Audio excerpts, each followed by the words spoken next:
Take y'all on a journey. Notorious is glorious, victorious. Yeah, yo. I ain't asking for a friend, I need to know myself. And if you never ask, how would you know yourself? It's crazy how your parents know you more than you know yourself. Growth is good, it's important just to know your wealth. Don't let them take advantage like niggas who speak Spanish and you don't speak a lick of it. The game will make you trip a bit. Street money is cool till you get sick of it. And all that bullshit that come along with it. Make sure you stay on your... This is a Keep It a Stack podcast exclusive. I am here with the quadruple OG, Mr.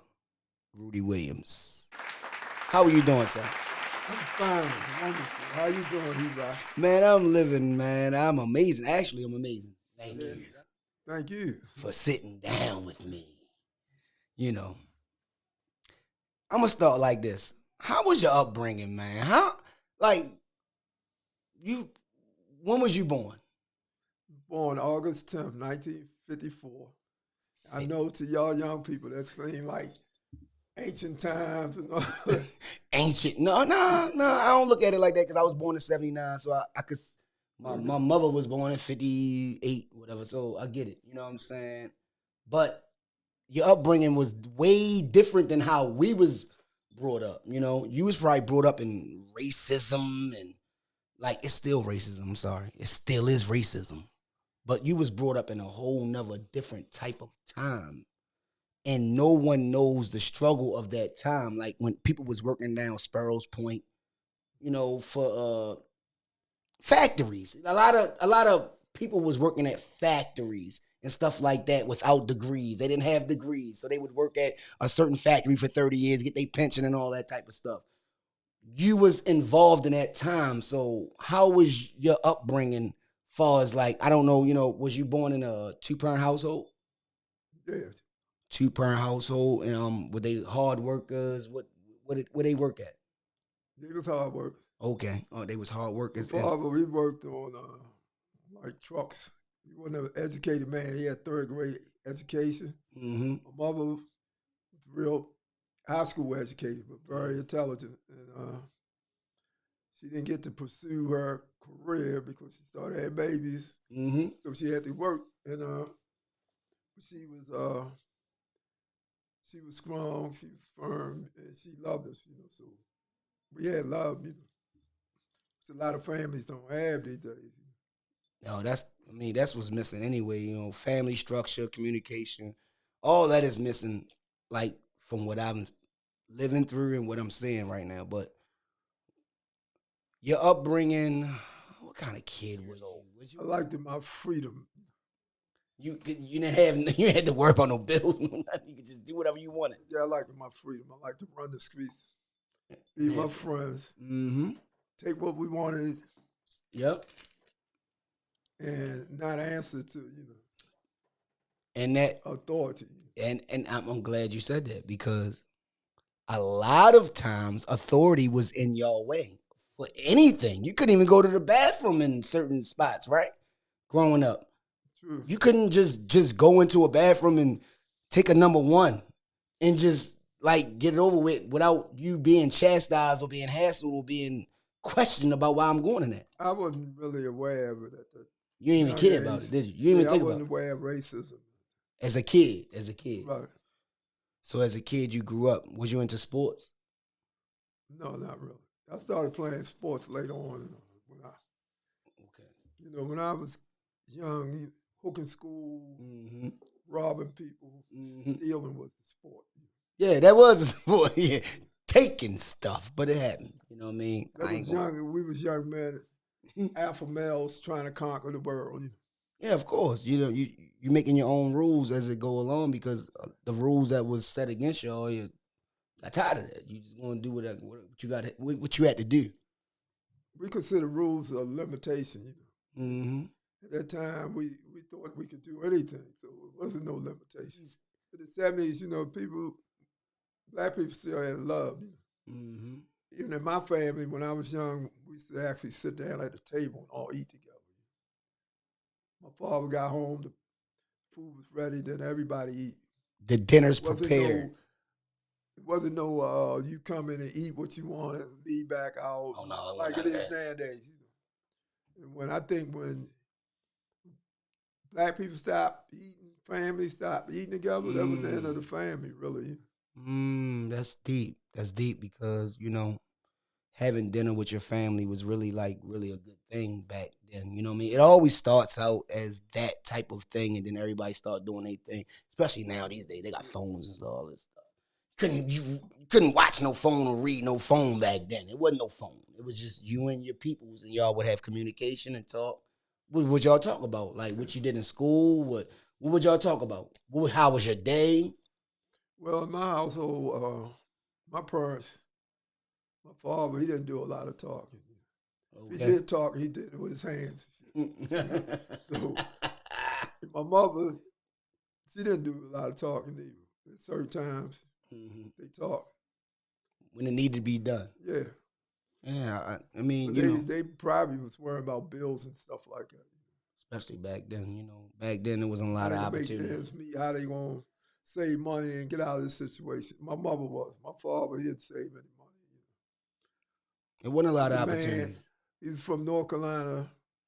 Man come to the city with third grade education, What can he do with that, other than drive trucks and load trucks and stuff. So he couldn't get a good job. He drove without his license, suspended license for 30 years. 30. Yeah. 30 I ain't have a And, license till I was 33. I was driving my whole life without a license, but yeah, I can relate. so it was a limitation on it. But it was love, love made up for it. Not just a love in the immediate family, but love in the neighborhood. In the neighborhood. Yeah, we didn't shoot and kill each other like we do nowadays. You could leave your door unlocked Nobody back had a then. gun. Yeah, it wasn't like that. I think when I was about 16 years old, I was the first young person, to have a gun that see with a gun. Oh yeah, you was known. I was like a rock star. He got Yeah, a I'm about to gun. say he known. When somebody look, when the first person get a gun in the hood, you that guy. Who gave it to you? You don't gotta say the name. I used to hang out with the older guys. They was robbing drug dealers back then. That was the thing. Robbing drug dealers. Robbing drug dealers. Yeah, I know about that. So they was older than me. Some of them 10 years older than me. So they knew I had heart. I was kind of quiet and mature for my age. So they used to let me run with them. And since they was well known faces, guys see them, they run. Oh yeah, Stick up boys. Ain't nobody trying to deal with these guys. These guys are known So they guys. used to get me to go down there and get the up on them, and then they'll come out. So, how did you get into this lifestyle as a teenager, man? I started out hanging out with older guys who was robbing drug dealers. With that, I wasn't getting high, so I used to keep my drugs, and I started selling them. After a while, it came to a point where I didn't have to rob drug dealers no more. And it gave me like a purpose, Gave me like a purpose. I get all that. You making some couple dollars on your own. You don't need too much guidance. You don't really need too much anybody to tell you anything. You're making your own money. And it started off, like you said, robbing drug dealers. Who else to rob? Even though it was against the law to sell drugs, and it was against society, looking back, it was not a good thing to do, but it also gave you a way to use your mind. Something that you couldn't use before because you didn't have the outlets or the money or the resources. Nobody gives you any resources back then. We talking about 60s and 70s. And you feel, it gets you independent, You feel like you can take care of yourself. You got a means to take care of yourself, get the things you want, without robbing people. You could conquer the world. You felt like you can conquer the world. Yeah, just with a little bit. Money is a form of power. Money is a form of power. Speak on that. Speak on that. It's a form of power, but what kind of power? Power is... I mean, it's probably one of the most effective forms of power because it motivates people. And if you got money, if you pull a gun on somebody and rob them, once you leave and all, your power's gone. Out of here. They're gone. They robbed They him. probably Man. called you a punk or something. Yep. Like, That's how it go. That's how it go. If you got money, then people respect your power because they want the money. They want to get where they want the money. Yeah, they try and get a couple dollars like how universally, you can go in a store, the girlfriend want the money. Everybody want it. And people come to you, so it's a form of power. Is it the highest form of power? No. No, it's not high. Interesting, because a lot of people would think highest form of power is knowledge and the truth. Intelligence. You got all types of knowledge, but you want to know the truth. So that's the highest form of power right there. So as a young teenager, man, you coming up, you trying to figure it out, man. You trying to see what's going on. You already went through whatever you went through in the 60s. Now in the 70s, you getting older. Now you getting older. You didn't say what you did what you did. Now you're about 18, 19, 20 years old. You're becoming a man now. When I was 18, 19, I was incarcerated. Got locked up. Yeah, at the age of 17, I got a manslaughter charge. I got 5 years for it. Other than that, and that interrupted my drug dealing career at an early age. I went away for approximately 11 years. I come home. The drug scene is altogether different. I was hearing about it while I was in there. Guys coming in, telling stories, got photos with the Mercedes Benz, young dudes. Yeah, the chains on and all that. Chains, big gold chains in the club, 2 or 3, 4 women, girlfriends, fur coats. Yep. So the game has changed, while I was in. From before you got locked up, the game has changed while you're locked up. While I'm locked up. It was like mom and pop, corner store, when I left, now it's like A&P, corporate, organized, division of labor. You got a stash man, you got the dude on the corner, you got dude with the guns protecting so it's really more organized than it was when I went away. So you did your time. You did 11 years from you was 17 years old.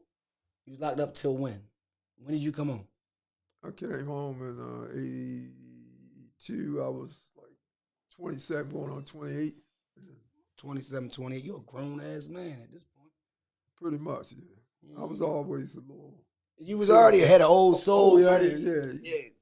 So now you come home. What drove you to become the person you are now? Like, that's what a lot of people will be wanting to know. What drove you? What made you say, you know what, I want to be that guy. I want to be the one. It was more like an evolution.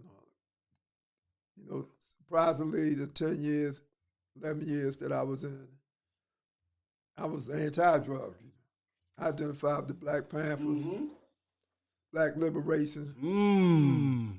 I seriously, dedicated myself to that. You're brave. Like, you've went against the system also. I beat some cases that was open and shut from their point of view, right? And it was embarrassing to some important people. Actually, the head state's attorney, who was Stuart Sims, my last state case, 1989. He's a head state's attorney. He has never taken a case. He's the administrator. Oh. He was on the cover of a magazine. I think it was Warfield. They talked about that. I was out on bail, and you was out on bail. Yeah, and I bought the magazine. I read a lot, so I bought the magazine. I read it, and they said that he took the case because he wanted to restore the morale of the prosecution department, state's attorney, the DEA, the state's attorney, all them prosecutors and everybody else is trying to lock you away, but they tried to pin things on you that you didn't do, though. That's the thing I'm trying to figure out. Why they say that you did something without any evidence, they didn't even have too much evidence, and just pinning on you. Who are you for them to do that to? What did you do to them for them to just pin all this stuff on you? I'm not. Look, Rudy Williams, that's his name. Y'all can Google him. Y'all can. Boy, he was in Don Diva, man. This guy's one of them. So they tried to really, really railroad you, man. What happened? Why did they do that? Well, I made some mistakes. Oh, okay. Made some mistakes. Okay. Right. And they charged me with crimes, and they overcharge you. Yeah, of course. They overcharge you. They got to charge somebody, because somebody they got got pressure on them to do their job. Mm-hmm. And only reason they know how or who they think did it is for people in the street talking, trying to piece it together. Mm-hmm. Right. Like Law and Order and SVU and all these shows. Once they get a name, they go about getting the evidence to fit that person that they was talking about. Exactly. Yeah. Why? Because it's a tactic they use. When people love you, respect you, they have to undermine you, turn people away. They have to make you to a monster or something like that. The monster. And they go straight for the gut, the visceral reaction. Mm-hmm. They'll say you did this and you did that. Disgusting things, Like crazy short stuff. Circuit a person's brain, and then a lot of times when they hear one side of the story, people react to that. So, let me ask you a question. Do you think the media put things out there and everybody think it's the truth? Like the social media. It's like social media right now. Somebody could put something out there about somebody and then everybody agrees with that. Like, oh, well, it looked like he might have did it or she might have did it, whatever. If that's how it was back then. Remember, back then it was like the Enquirer magazine. It was all these magazines and all these things that would always talk about celebrities and people that was a known figure or iconic figures. And they would always put things on these iconic figures. But we would never, ever see the tape. We never know. How the hell can they charge you with something that they don't even see? Like, that's what I'm trying to get at. Like, they charge you with over 200 some murders and all this crazy shit. They didn't even... How are they doing that? Actually, they didn't charge me with them because they never got the evidence. Okay. In the federal case, they didn't charge me. It was a rumor where they said that they was trying to say that that's what they didn't charge you with it. Okay. No, they didn't charge me. Got you. What they was doing, they was trying to create a hysterical fear in people, even in myself, because once that fear set in, that's leverage they can offer you. It was like, look, you can't get the death penalty or life and never come home. Death penalty. Wow. But if you plead guilty to these charges, we give you 35 years. And what you do? I rejected. You went at him. Yeah, because when it comes to fear, I'm retarded. You don't even understand that word. I don't know no better. Like, what the fuck is you fear? I don't know. Scared. Scared of what?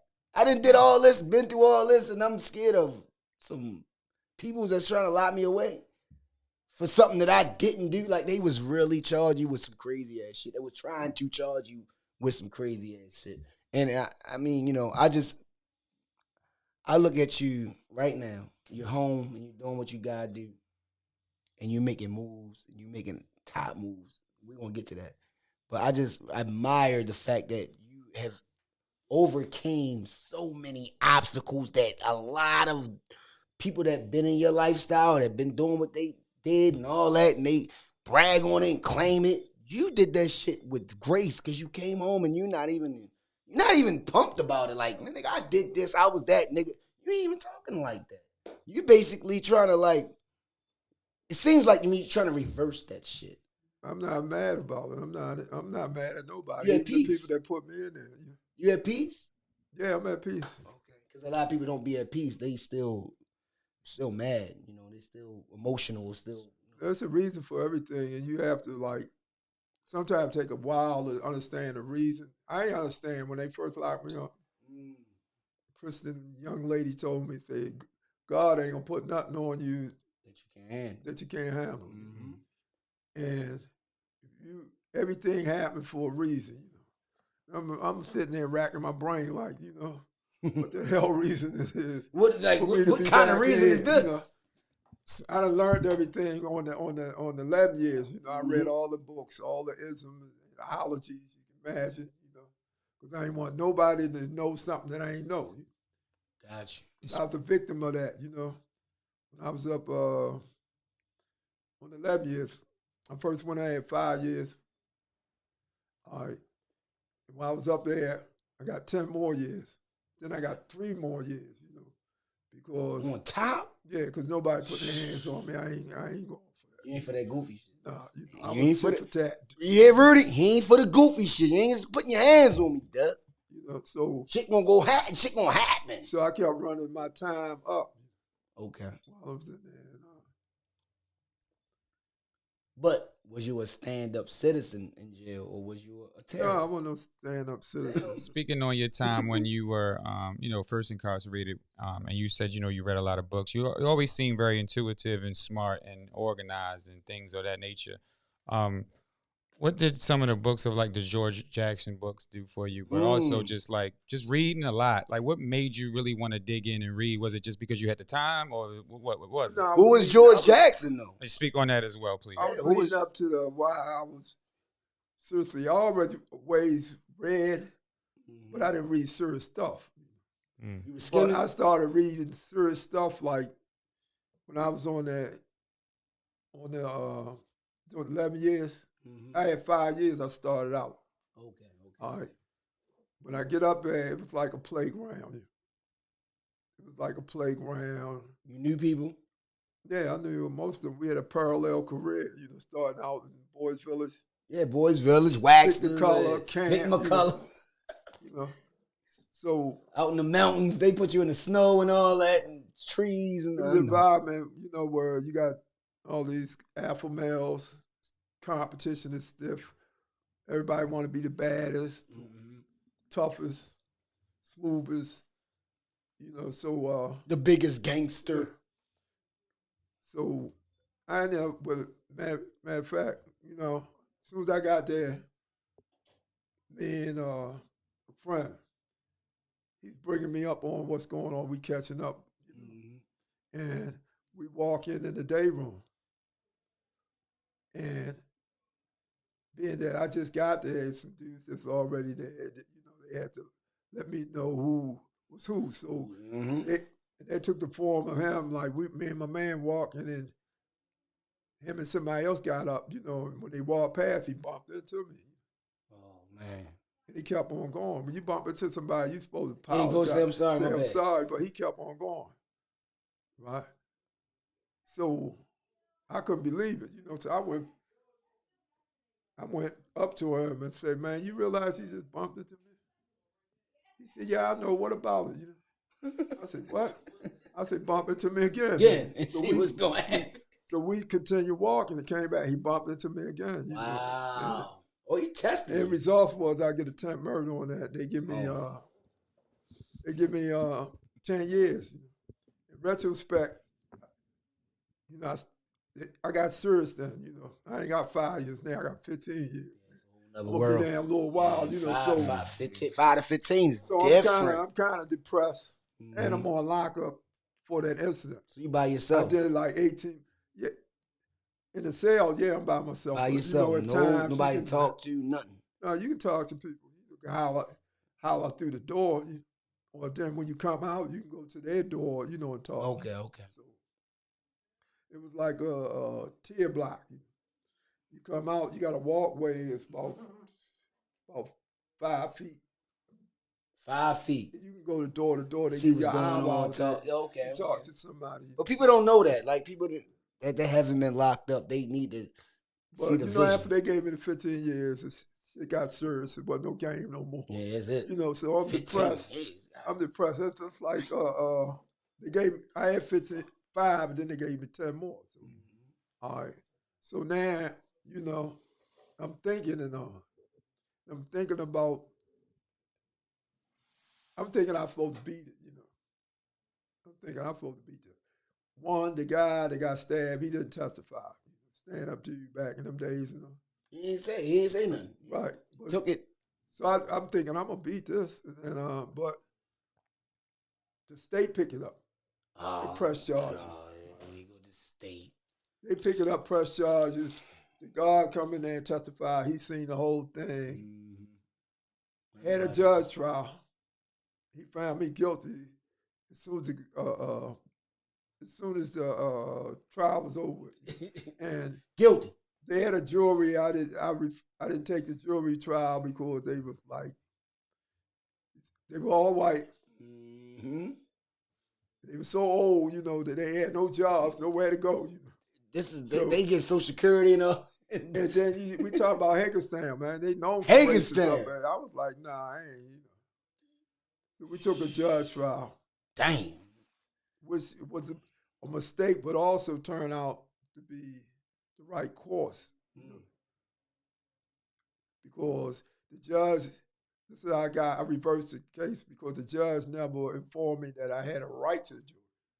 Gotcha. I think he did, but they just say have it on record. They never say it wasn't. It was because they were so sloppy. It wasn't documented things the way they want to do it, and probably the stenographer, probably the judge dumbass, retarded son, so they didn't catch it, So when I got smart later on, I'm reading the law, the Judge Act, I found out the judge is supposed to inform you of your rights. If he don't inform you, he deprived you of your rights. Fucked which up. Is a reversible error. That's how I got out he fucked up.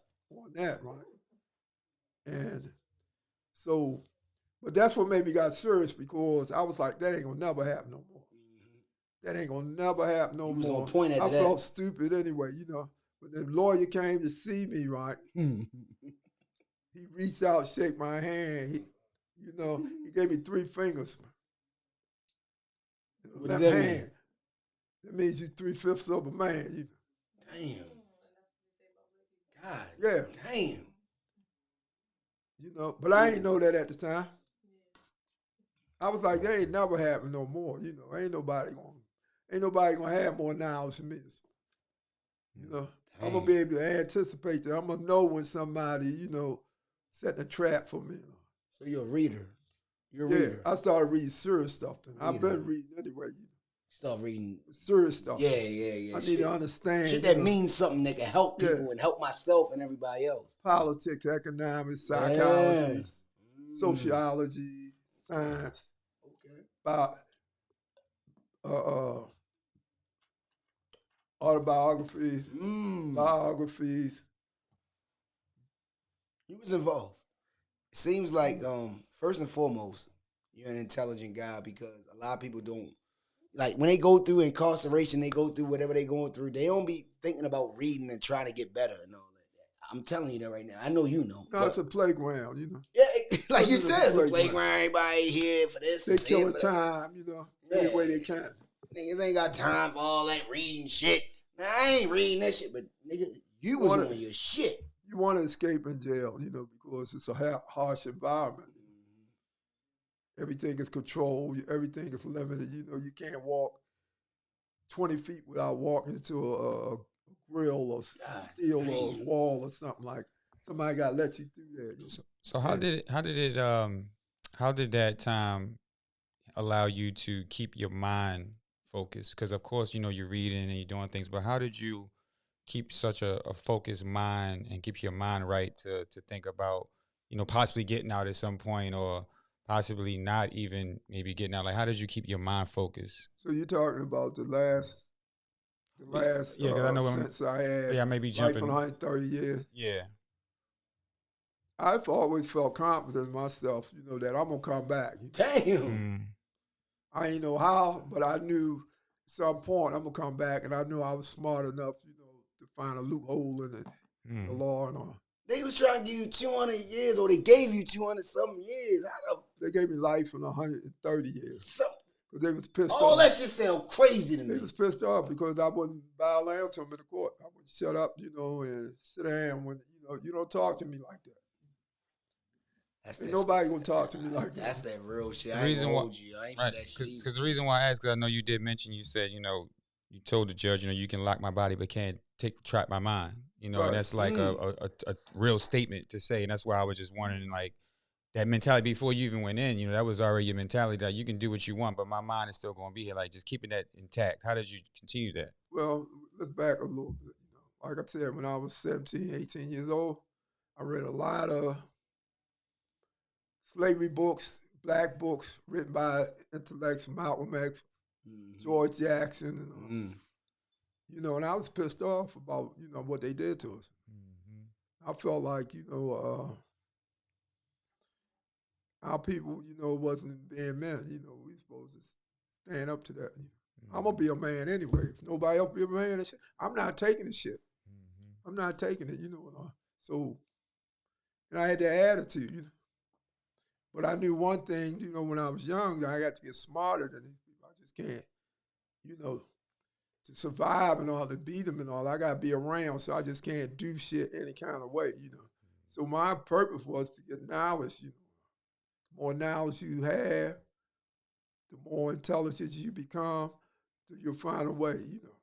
It ain't who got the most, it's who make the most out of what they got. So you can really beat a stronger opponent, you know, because he gonna put it in his mind that he's not gonna fight you that hard, you know. He gonna think he got something sweet, right? Exactly. He's not even gonna train hard. That's how I go. He think it's gonna be easy. That's your advantage right there. That's all you need is a little teeny advantage, you know. And if you know what to do with it, you can win. You know?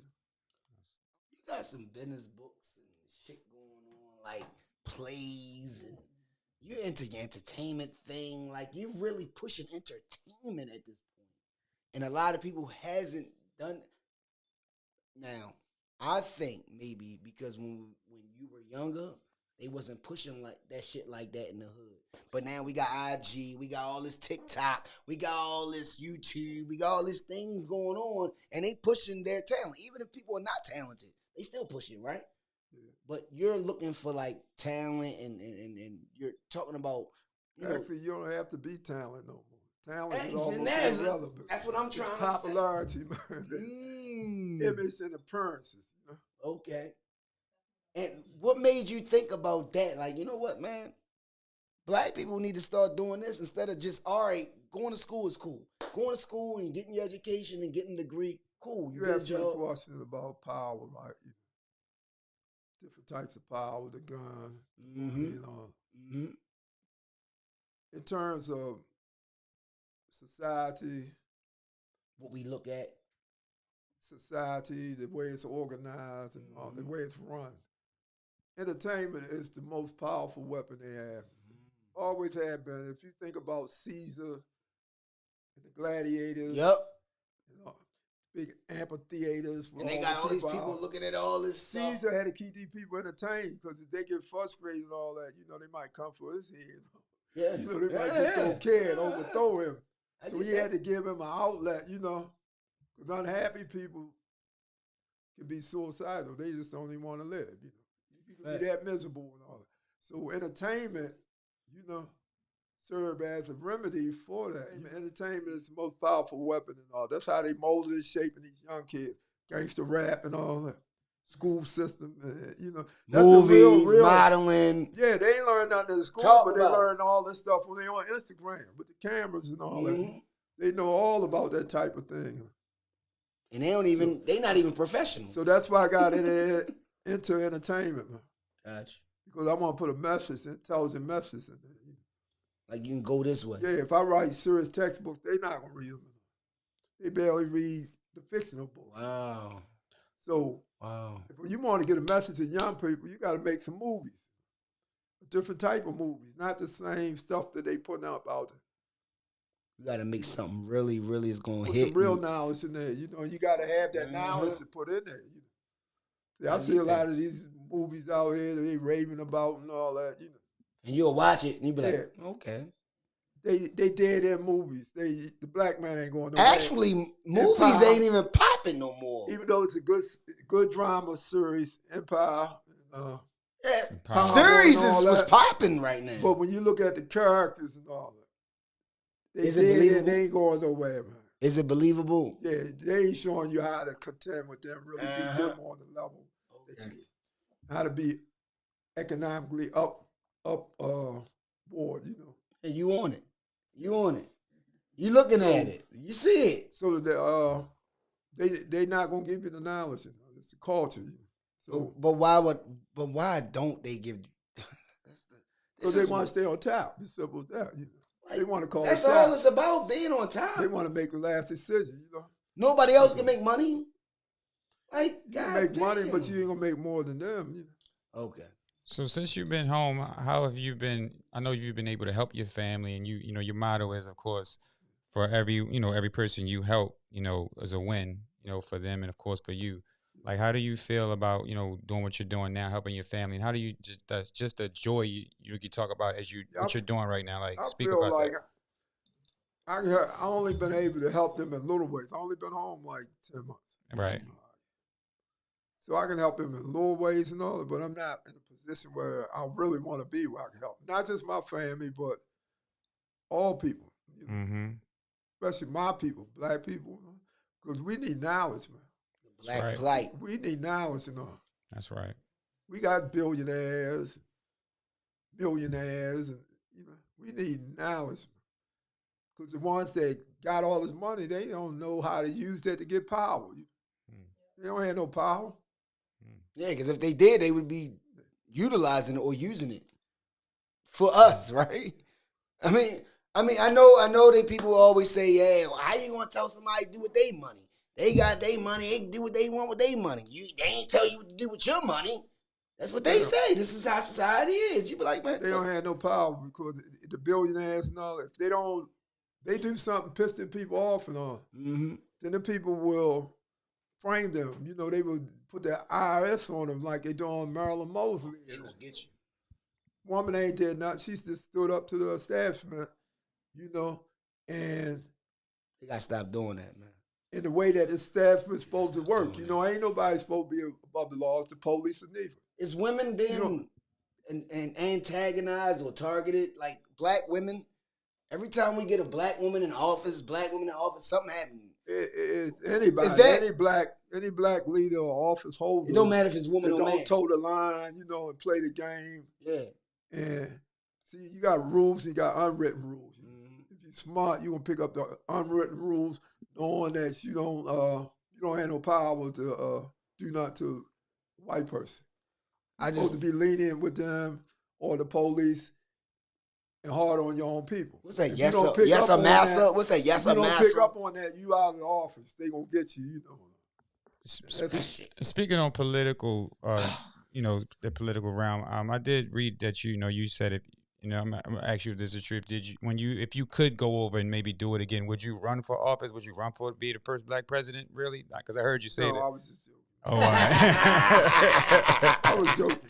Okay. I can respect that. I wouldn't run for office. Gotcha. It's a whole other world, though. That power, that political but it's power. Game.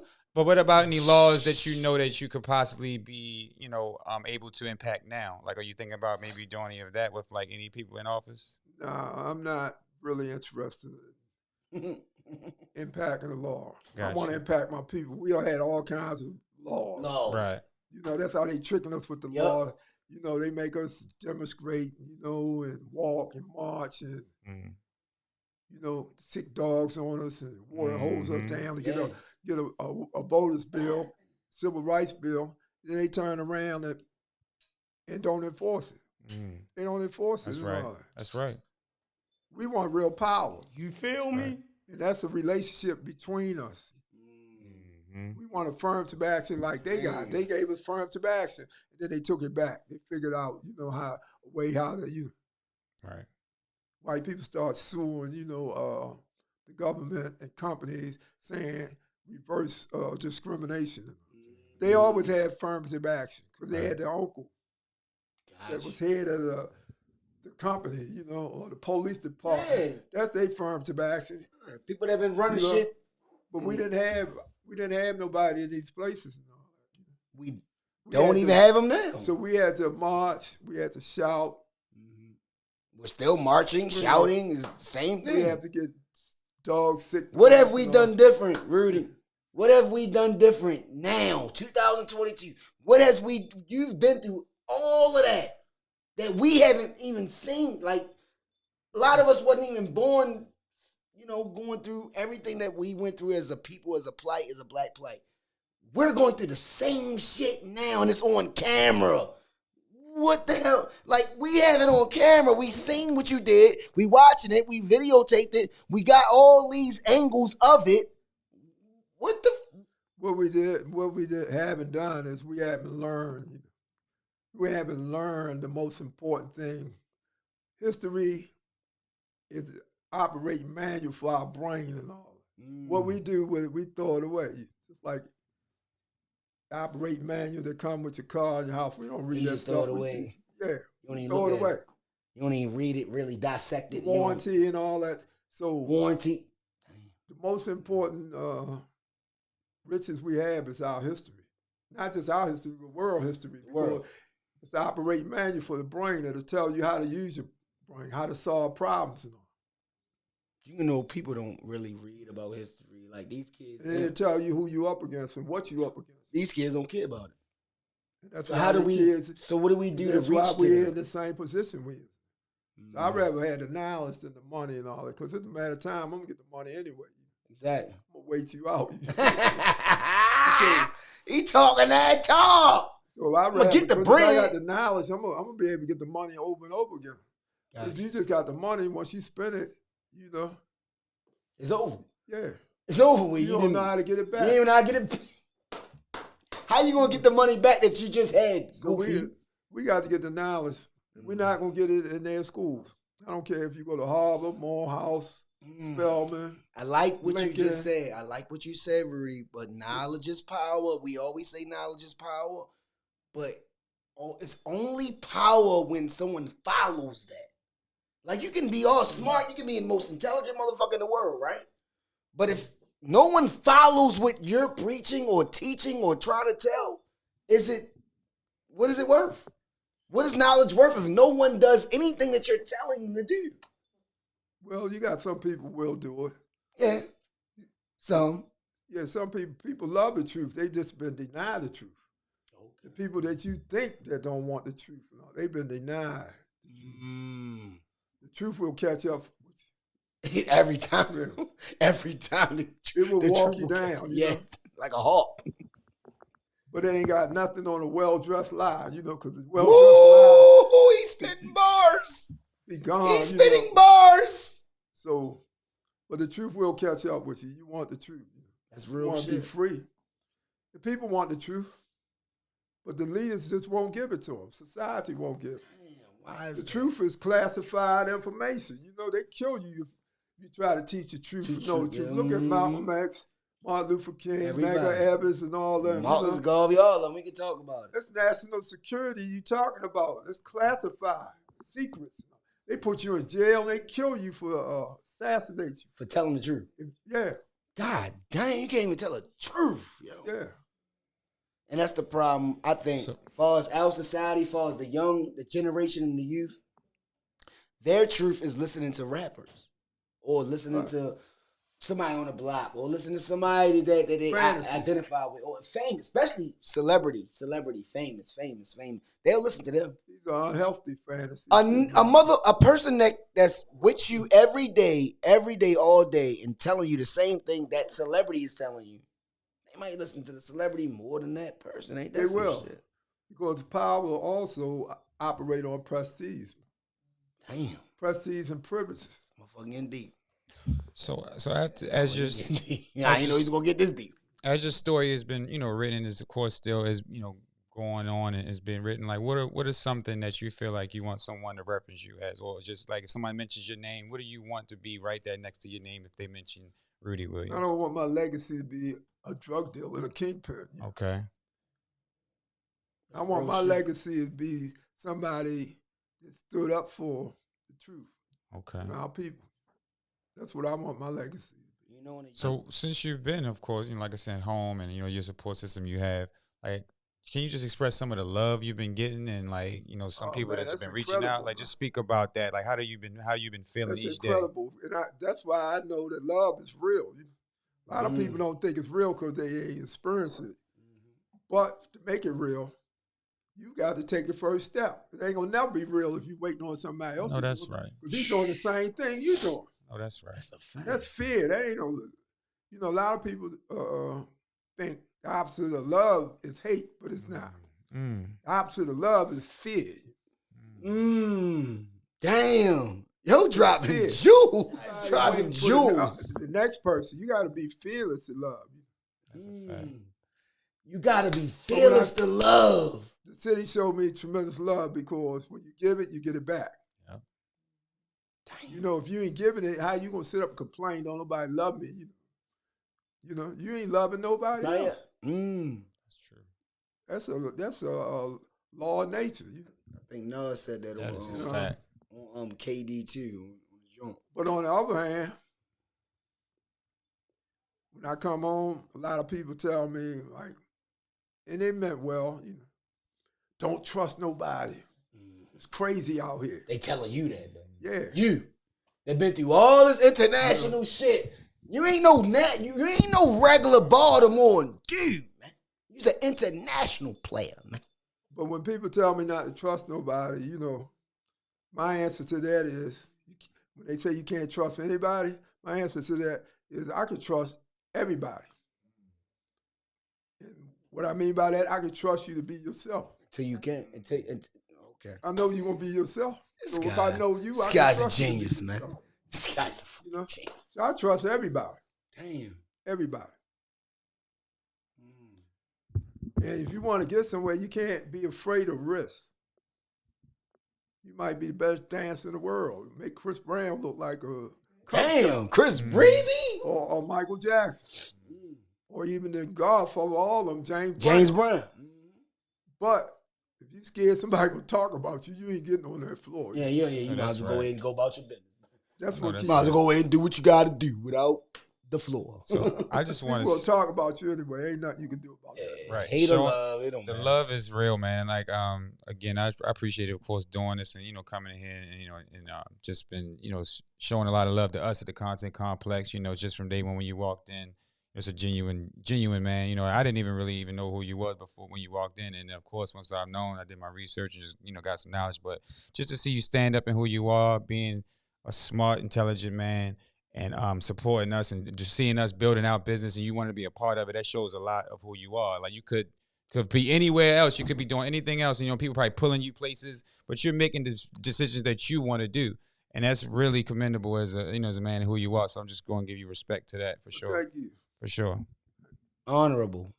Actually, I had a question on that too. Like, what are 3 things that an honorable man should have or do? Like, what are 3 traits that an honorable man should Number have? one, responsibility. Woo!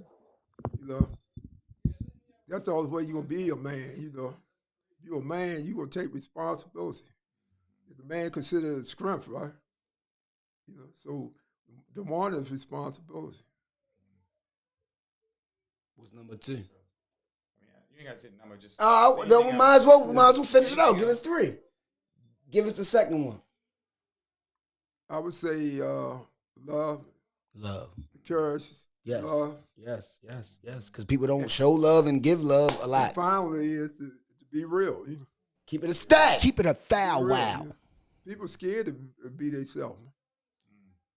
They Everybody is like pretending to be, especially on the internet, the record label, the movies and all. Especially the record labels, they selling manufacturing, selling images. Wow. Speaking of you and going forward, your books that you have, just elaborate on Plays. the 2 books we have, of course, here. Your plans for possibly putting them on plays, putting them on short films, putting them on the screens. Like, just speak a little bit about that, and we're gonna wrap it up. Just all of your endeavors that you got going forward. I would love to make movies out of my book because it will have more of an impact. More people watch movies than read, and the knowledge that I learned in the course of my life, especially the last 31 years that I was in prison, I want to share that with the people, open their eyes. Because we are Samson. Familiar with the story of Samson in the Bible? Of course. He pursued, the strange women. He pursued the women and he left his people. And when you leave your people, you weep. It's like moving to another neighborhood. You live in East Baltimore, you move to West Baltimore. Oh shit! You gonna hear a whole bunch of shit. You do that. You know, Moving over and you east get to in a west. fight, and you get in a fight with somebody over there, you in trouble. Yeah, you really are. And that's how Samson left his people to live with them, to marry, not really marry, but He was trying to do something else. He just wanted to do the couple with, and they used that, his weakness to pillow talk. He told the secret of his strength, pillow talk. He's one of the first pillow talkers. Pillow talk. He told his girl. And she told her people. And she told her people. And Ain't they that cut a his hand blip? off and plucked his eyes out. Wow. It's symbolic of the black man today, man. Yep. So when you go read these stories, you have to have your eyes open so you can get the lessons out of it, Because they plucked our eyes out. We blind. We can't see nothing. None At of all. the tricks be playing. Nothing. And we so arrogant, we don't even want nobody, we already think we so smart and all that. We don't want nobody pouring out our limitations, shortcomings. But we got to stop fearing each other. Stop it. You don't even know a person, but you don't mess with them. Help each other, yo. We'll manufacture reasons and all that. She thinks she all that because she got on them Ray-Ban glasses. And ain't got none, So this is all weak stuff, man. That's real shit. That's real. Fear is motivating from fear, a place of fear. Because one, we acting and faking because of fear. It's fear pretending to be things that we're not out of fear. And then we know we faking, so you don't want to keep people from getting close up on you and seeing that, You don't want nobody in order to maintain, their admiration and all that. You have to, put a wall between them. I don't really fuck with them. That's a fact. I don't know, I think of something later on, but I don't fuck with them. Yeah. He'll say I think of something later on. We got to stop. It'll come to me. We got to stop that. That's probably one of our biggest downfalls. It's phony. It's phony. It's fear taught. Yeah. I really wanted to ask you that because people think fear is just in you. I think fear is taught. I think people learn off fear. I think people learn fear. Society put the fear in you, fear not having enough, fear not being enough, all kinds of fears. It's a different. Back in slavery, they actually literally, put the fear in us, direct fear, but now they do it indirect. They put it in our kids. And that's they put it in there. We fear cancer, high blood pressure, everything, diabetes, and all that. They love to rub that stuff in our face. Yes, they do. Police shooting us down. You think that they report this stuff, for something to be done about it? It's nothing never done. They report this stuff to attack your nervous system, to stress your ass out, make you feel powerless. There's nothing you can do. Nothing we could do. Nothing you can do. Give me some dope. Give me some cocaine, man. You got it. Give me some fentanyl on the reefer or whatever. This guy's got it. He's got it. I'm sorry. Look. Exclusive interview. I really, really appreciate you. I'm honored for you to even be in my presence. I'm honored that you actually gave us your knowledge and you told everybody how you felt about the things that I'm asking you about. Everybody asks you about a lot of things. I know everybody pulling you. I know that. You one of them. You one of them guys. But heavy is the head that wears the crown, right? You a king, man. You a king out here, man. I try to be the king maker. Not the king. I don't want to be the king. You want to make other kings. I want to be the king maker. But that's even better. But that's what a real king does. He produces other. Right. You're doing stuff that a lot of people has not been doing, especially in our city. Our city is a cutthroat city. You already know what it is. Baltimore, we don't even like each other. And I don't like that. I think Baltimore is a historical city. I think we are a beautiful city.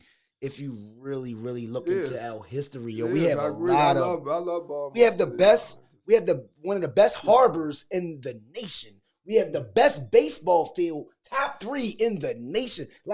Just the look of our shit and the historic things that we have, the art programs that we have. It's so many things that we have in Baltimore that don't get highlighted. But you know what gets highlighted? Murders. You know what? You know why people consider Baltimore real negative and rough, tough?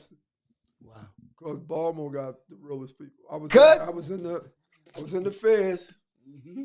People all over the world. You've been not just around in them. the United States and all that. Right. Baltimore is the most serious dudes in there. I know that. We mind our business. We don't mess with nobody. Yep. Ain't nobody messing with us. I don't care who you are. I've been told this. So, A lot of people that's been in federal they respect us. One of the things that motivate me to fight hard, so hard, it's a lot of things, but one of the things is that the youngins out, they need to see somebody, you know, that's not going to bow down. Mm-hmm. If they look up to you and all that, Mm-hmm. then you got to justify that, man. Don't go in the court and these big drug dealers, they don't go in the court and tell on nobody, point out or cop out, bow your head, you know.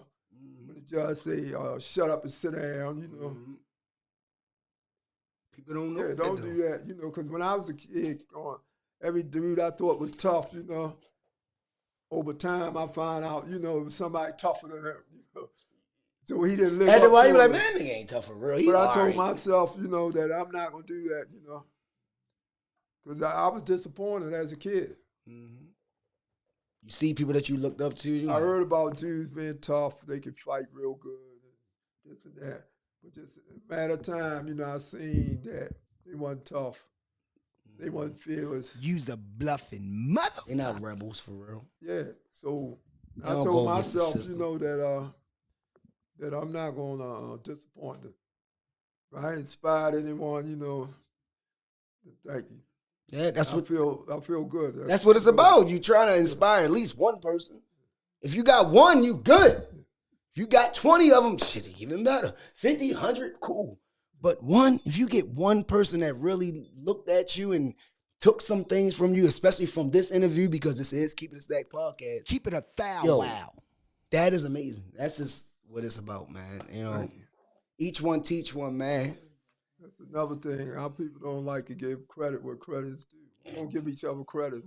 I'm happy that you came through. You kicked it with us. Keep It a Stack podcast. We are in the building. This is an exclusive interview. I am amazed. I'm really, look, when I get out of here, I'm ready to go party. You hear me? You understand me? You smell I'm ready to have a blast because this is what I live for. I love to meet people with knowledge. I love to meet people that's going to inspire me. I love people that's going to enhance what I'm trying to do in life. You know what I'm saying? And I see what you're doing, and you just came home 10 months ago. We got to create a different culture, our own culture. Exactly. Stop being consumers of their culture. Yes. Versace. Do our thing. Calvin Klein. We are the ones that, we don't even know it. We are the ones that came up with these ideas. Because we feel worthless. Anything that we create, we feel like it ain't no worth, so we just throw it away. Give it away. And everybody take it, and they make money off of it and be rich off of it, and it's a whole nother world.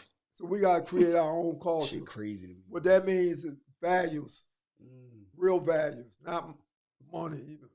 No, value, real morals, loyalty, love, all that. Like, for real. Family shit. Like, what family's supposed to consist of. Everything else will come after it. We stop killing each other, competing against each other, backstabbing, backbiting, and all that. I wish we could really, I wish, like, this is what this interview is about. This is what this dialogue is about. This is what this conversation is about. Keep it a stack, yo. He kept it a whole band, and that's where we at. I wish everyone just subscribe, share, hit the like and notification button, comment, say what you got to say, negative, positive, whatever you got to say. At least you looked and you know what the hell he was talking about. And I'm just going to say keep it a stack, man. We going to holler at y'all when we smile at y'all. The great Rudy Williams.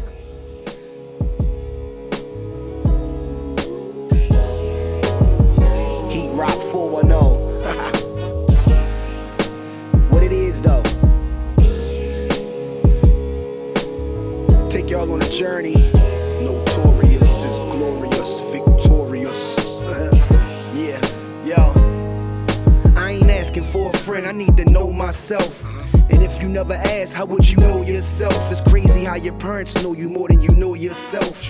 Growth is good, it's important just to know your wealth. Don't let them take advantage like niggas who